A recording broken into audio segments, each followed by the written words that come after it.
अपितु तीनों लोकों में इससे बड़ी कोई विद्या होती नहीं है। जब कोई हम महान कार्य का शुभारंभ करते हैं तो उन महान आचार्यों को याद करते, उनको स्मरण करते जिनने उस विद्या को जन्म दिया, और प्रभु को स्मरण करते हैं जिनके सहारे, जिनके आशीर्वाद से हम सब ये विद्या को ग्रहण करेंगे। हम 10 दिशाओं में 10 दिक्पालों को सर्वप्रथम वंदन करते हैं, और इस सृष्टि के रचयिता आदि ब्रह्मा को भी नमन वंदन करते हुए एक हाथ में बीड़ा और एक हाथ में पुस्तक लिए हुए ऐसे अद्भुत ज्ञान को देने वाली मां सरस्वती को नमन करते हुए कि हे मां, मुझे आज स्वर विद्या रूपी सागर में डुबकी लगा देना, जिससे कि मैं इस भव सागर से ऐसा ज्ञान अर्जित कर सकूं जहां कहीं भी भंवर में आए तो उसमें फंस ना सकूं, और दुनिया के हर असंभव कार्य को संभव करके और भव सागर से पार हो सकूं। ऐसी कृपा, ऐसी वंदन करना। आचार्य सुखचंद आचार्य भगवान के चरणों में बारंबार नमन करता हूं, जिनने इस विद्या को इस काल में, पंचम काल में दे करके और हम सभी के कल्याणार्थ ये उतना बड़ा उपकार किया है। भगवान शिव को, जिनने अपनी वाणी के माध्यम से मां पार्वती को ज्ञान देकर के और इस स्वर विद्या को इस लोक में जागृत किया है। मैं आप सभी को वंदन करता हूं और सभी के लिए एक निवेदन करता हूं, यह विद्या वास्तव में आप ग्रहण करना चाहते हैं? चाहते हैं कि नहीं चाहते? चाहते हैं ना आप? सभी लोग चाहते हैं। तो मैं आपसे एक ही बस छोटा सा एक वादा करवाना चाहता हूं कि आप यह विद्या तभी फलित होगी, तभी पुष्पित पल्लवित होगी, तभी आपके जीवन को आपके जीवन के समस्त प्रकार के अंधकार को नष्ट कराएगी, जब आप इस विद्या की पात्रता को ग्रहण करोगे। पहले पात्रता होना बहुत आवश्यक होती है। तो पात्र बनने के लिए आपको एलिजिबिलिटी लाने के लिए, एलिजिबिलिटी क्या है? आप इसके एलिजिबल हैं कि कम से कम मांस का त्याग आपको करना आवश्यक होगा। एक संकल्प पत्र आपको आपके पास मेल के माध्यम से पहुंच चुका है, आप सभी के पास। उस संकल्प पत्र में आप संकल्प लेंगे, संकल्प पत्र भरेंगे कि मैं इस विद्या का दुरुपयोग नहीं करूंगा, और इस विद्या तभी हमारे लिए सिद्ध होगी, यह विद्या, जब हम मांस मदिरा का सेवन नहीं करेंगे। अब हम, आप सभी की इजाजत है? सभी की इजाजत है? पक्का? हाँ जी। कपिल जिंदल जी संकल्प लेकर के और आश्वस्त कर रहे हैं कि मैं इस विद्या को पूरी तरह, इस विद्या को पाने के लिए जो संकल्प नियम है उनको धारण करता हूं।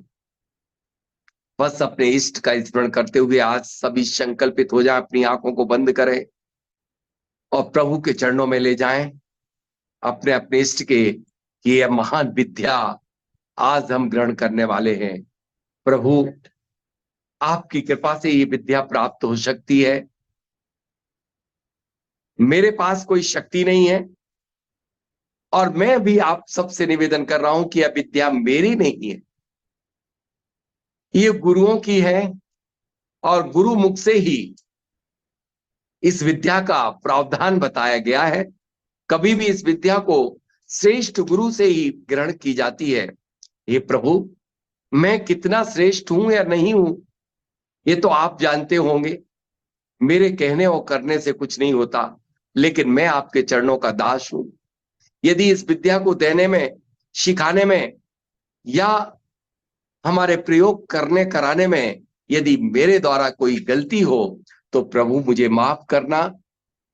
मैं आपके ज्ञान को लोगों तक भला करने के लिए, उनका उद्धार करने के लिए, उनको इस सांसारिक जीवन में कष्टों, मुसीबतों, परेशानियों से निजात दिलाने के लिए यह विद्या मैं सिखाने जा रहा हूं। इसका मेरा उद्देश्य यह नहीं है कि लोगों के लिए लोगों का बुरा करें, इस विद्या का दुरुपयोग कभी भी लोगों का बुरा करने के लिए मत कर देना। इसी संकल्प के साथ भगवान के चरणों में बारंबार नमन करके और अब हम इस विद्या का प्रारंभ करते हैं। ईश्वर विद्या, इस विद्या को प्रारंभ करने के पूर्व मैं आप सभी से एक छोटा सा प्रश्न हमेशा की तरह करता हूं। वह प्रश्न मैं कर रहा हूं कि यह, आप चालू करिए और एक छोटा सा मंगलाचरण, सिर्फ 2 पंक्ति है। आप सब आंखों को बंद करें और प्रभु के चरणों में ले जाएं। कभी भी किसी, वास्तु बहुत छोटी है, इस संसार की सारी विद्याएं छोटी हैं, सारे संस्कार विधि विधान दुनिया बहुत छोटी है, लेकिन स्वर एक सागर है। इस सागर में नमन करते हुए हम मंगलाचरण करते हैं। श्री भगवान की जय। ज्ञानार्णव ग्रंथ के रचयिता आचार्य शुभचंद्र देव की जय। संत शिरोमणि आचार्य भगवान गुरुवर विद्यासागर जी महाराज की जय। स्वर का ज्ञानी परम विज्ञानी, स्वर की शक्ति जग कल्याणी, स्वर का ज्ञानी परम विज्ञानी, स्वर की शक्ति जग कल्याणी, स्वर का ज्ञानी।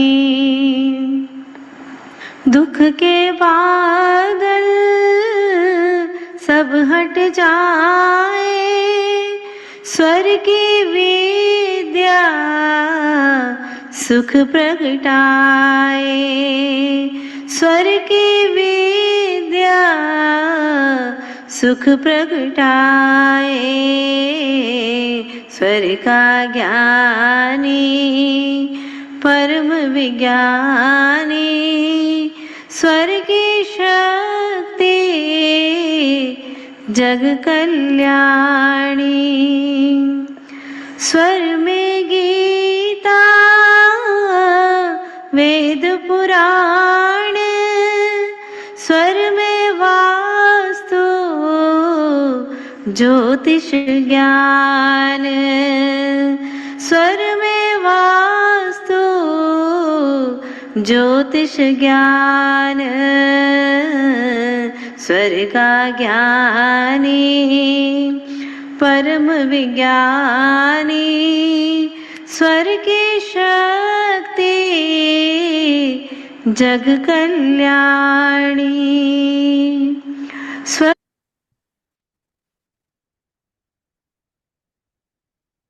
बोलो सुखचंद आचार्य भगवान की जय, भगवान शिव की जय।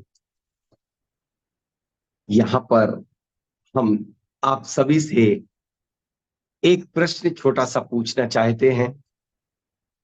वह प्रश्न बहुत छोटा सा है, पूछ सकता हूं ना? सबसे पहले एक छोटा सा प्रश्न, चलिए ये प्रश्न है आपके लिए कि इस दुनिया में मानव रूपी गाड़ी को चलाने वाला फ्यूल क्या है? 2 प्रश्न हैं। मानव रूपी गाड़ी को फ्यूल का काम चलाने के लिए कौन करता है? दूसरा एक और प्रश्न है कि इस दुनिया में आपका एग्जिस्टेंस, मतलब आपको का अस्तित्व, इस धरती पर आपका अस्तित्व किस वजह से है? किस वजह से है? सांस, प्राणवायु, श्वास, ब्रीथ, ऑक्सीजन, प्राणवायु।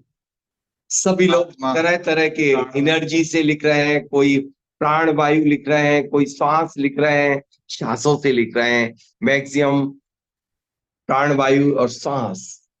जी हाँ, इसका सही आंसर यही है, आपकी सांसें ही, आपकी सांसें ही सब कुछ है। Your breathe is your life. आप इस दुनिया में कुछ लेके आए हैं तो सिर्फ और सिर्फ केवल सांसों को लेकर के आए हुए, इसके अलावा कुछ भी इस धरती पर लेकर के नहीं आए। और आपका इस शरीर चल किस वजह से रहा है, जिस तरह से आपकी कितनी बढ़िया मर्सिडीज गाड़ी हो, लेकिन आपके जो 4 पहिए हैं उसमें यदि वायु ना हो तो गाड़ी चल सकती? नहीं चल सकती। इसलिए ये शरीर रूपी गाड़ी को चलाने वाली आपकी ब्रीथ, आपकी सांसें हैं।